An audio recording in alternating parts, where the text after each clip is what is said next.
Clapperboard script title, जुल्म की sanction, Yahya Khan और 3 लाख चीखे।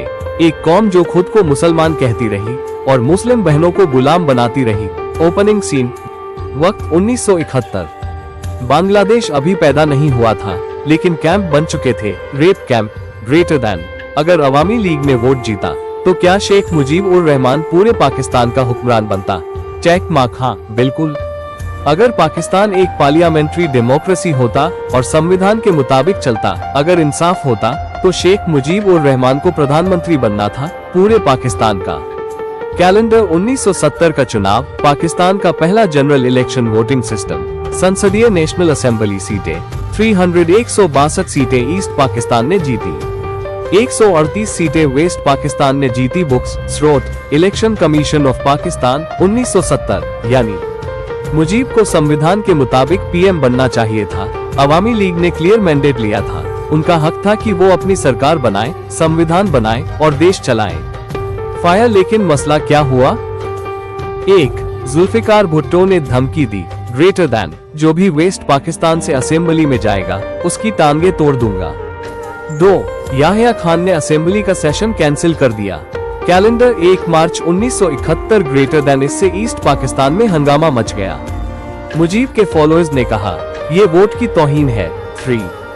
शेख मुजीब ने 7 मार्च 1971 को कहा, ग्रेटर दैन, इस बार संघर्ष हमारी आजादी का है, इस बार संघर्ष हमारी मुक्ति का है।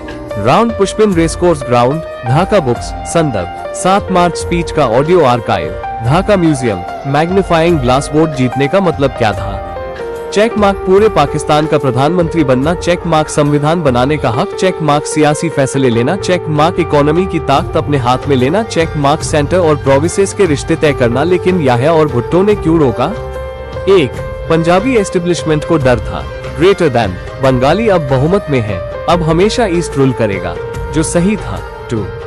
जुल्फिकार भुट्टो सत्ता बांटना नहीं चाहता था, जो गलत था। ग्रेटर दैन, वो कहता था, इधर मैं पीएम, उधर तुम। मतलब ईस्ट और वेस्ट दो अलग अलग सरकारें बनाएं, जो संविधान के खिलाफ था।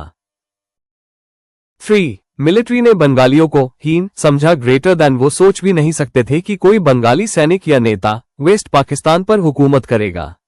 बुक्स, स्रोत, डेड रेकनिंग, शर्मिला बोस और हमोदुर रहमान कमीशन। नतीजा, जुल्म, टकराव और टूट। जब वोट की इज्जत नहीं हुई, ईस्ट पाकिस्तान ने कहा, ग्रेटर दैन, हमें पाकिस्तान नहीं, इंसाफ वाला पाकिस्तान चाहिए।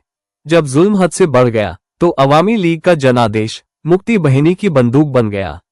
राउंड पुष्पिन दृश्य 1। पाकिस्तानी आर्मी के रेप कैंप। पाक आर्मी ने ईस्ट पाकिस्तान के कई इलाकों में टेम्पररी होल्डिंग सेंटर्स बनाए, जहां बंगाली औरतों को कैद किया जाता और फौजी दिन रात उनके साथ जुल्म करते।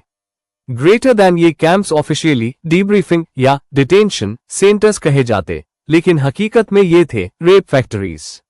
बुक्स, स्रोत, International Commission of Jurists report 1972। New York Times, अप्रैल 1972। दृश्य 2। याह्या खान का जवाब। जब एक विदेशी पत्रकार ने जनरल याह्या खान से पूछा, आपकी आर्मी बंगाली औरतों का रेप कर रही है, तो उसने जवाब दिया, ये तो जंग का हिस्सा होता है, ये टांगों के बीच की बात है।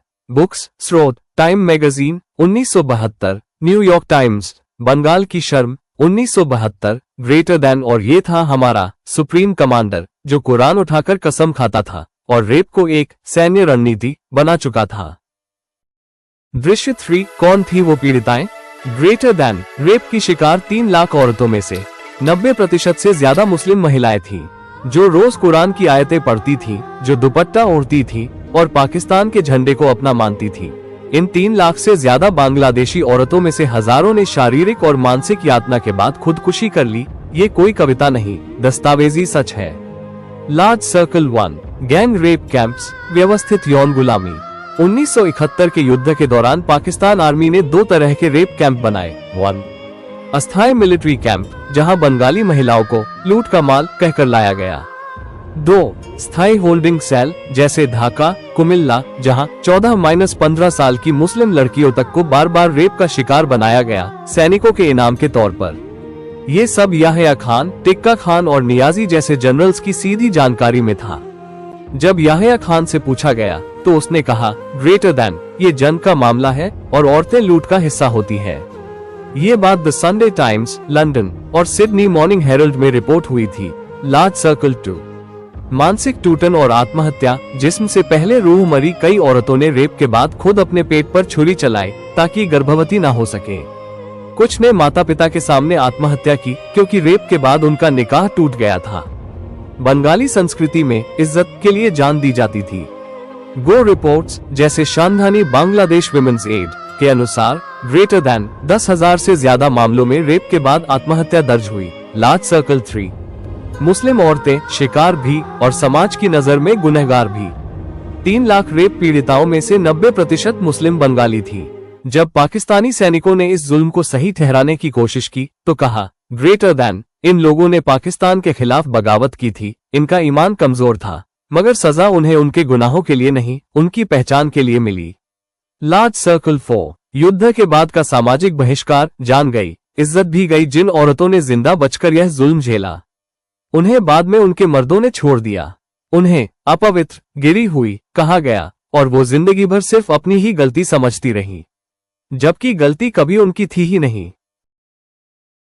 सीन 3। बिरागना की पुकार। Greater than. जंग के बाद कई सर्वाइवर्स को उनके अपने घरवालों ने भी अपनाने से मना कर दिया। हजारों बलात्कार की शिकार महिलाएं हिंदू या ईसाई अनाथालयों में चली गईं क्योंकि मुस्लिम समाज ने उन्हें बेइज्जत माना। बांग्लादेश ने बाद में उन्हें एक नाम दिया, बिरागना, यानी वो जो बलिदान की निशानी बन गई। बुक स्रोत dead reckoning, memories of the 1971 Bangladesh war, Sharmila Bose, time magazine, December 1971, special report. The Sunday Times, 1972 archives witness to surrender Siddiq Salik, Amnesty UK, War Crimes Files, Bangladesh White Paper, 1972, scene 4, मानसिक जंग। Greater than. उनका कसूर क्या था? कि वो उर्दू नहीं बोलती थी, या बस इसलिए कि वो बंगाली थी और पंजाबी हुकूमत की नजर में गुलाम? कुछ पाकिस्तानी फौजी यूनिट्स ने मुस्लिम बंगाली महिलाओं को वॉर ट्रॉफी कहा। फिर उन्हें हिंदू सैनिकों के सामने अपमानित किया गया ताकि उनके अंदर का इस्लामी जोश तोड़ दिया जाए।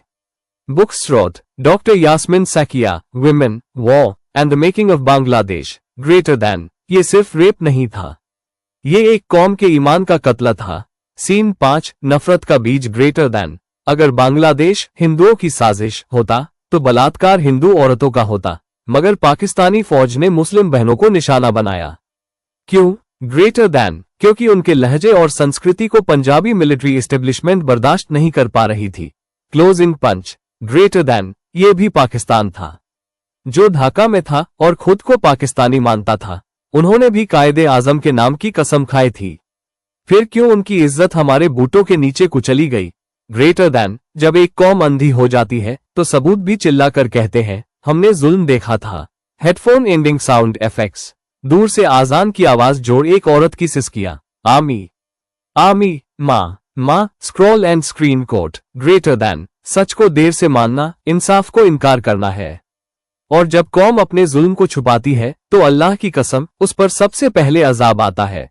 मैग्नीफाइंग ग्लास संदर्भ सूची वीडियो के डिस्क्रिप्शन के लिए। Time magazine, 1972। New York Times archives, अप्रैल जून 1972। Bangladesh white paper 1972। Hamidur Rahman Commission Report, suppressed till 2000. Dr. Yasmin Sakia, Women, War and the Making of Bangladesh, UNICEF, Amnesty International Reports, 1973-1975. Jeffrey Davis interviews war pregnancies in post-war Bangladesh.